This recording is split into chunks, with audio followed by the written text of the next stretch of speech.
The NCC has been absolutely critical in charting a different conversation with nations. When you figure where we were 10 years ago, the only voices that you heard were those who were opposed to these kinds of projects. And I would say that NCC has had a major breakthrough in giving elevation to the voices who say, you know what, the UN Declaration on the Rights of Indigenous Peoples, that means we have the right to say yes too. And that's what I have so enjoyed about the work that they've done as I've watched them grow over the last number of years, is that there's a chorus of voices who say we tried the other way and it didn't alleviate poverty. With the NCC, since its inception, has really been incredible in moving the meter in terms of bringing industry and Indigenous communities together, working with governments for meaningful Indigenous economic reconciliation.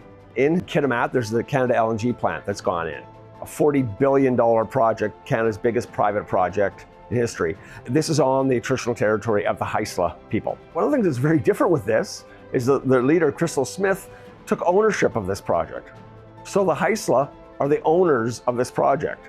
So again, it's very different than it was in days gone by, where that would have been the First Nation may not even have been consulted, may not have been engaged with, or maybe would not have been able to prosper economically.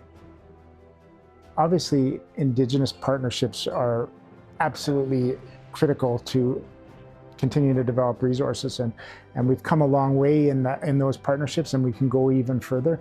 And NCC has just always been a great, credible voice in that space of being, constructive and saying, let's work together to get this right. I think the National Coalition of Chiefs was one of the very first willing to speak out. Now look who we have. We have First Nations Major Projects Coalition, First Nations LNG Alliance. There's dozens and dozens of chiefs that are willing to speak out in favor. The entire conversation changed.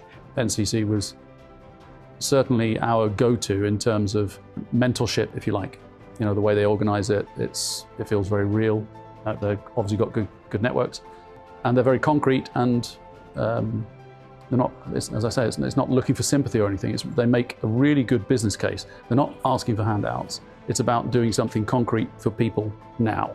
So yeah, their work is really profoundly meaningful, not just to Indigenous communities or the industry, but for Canada.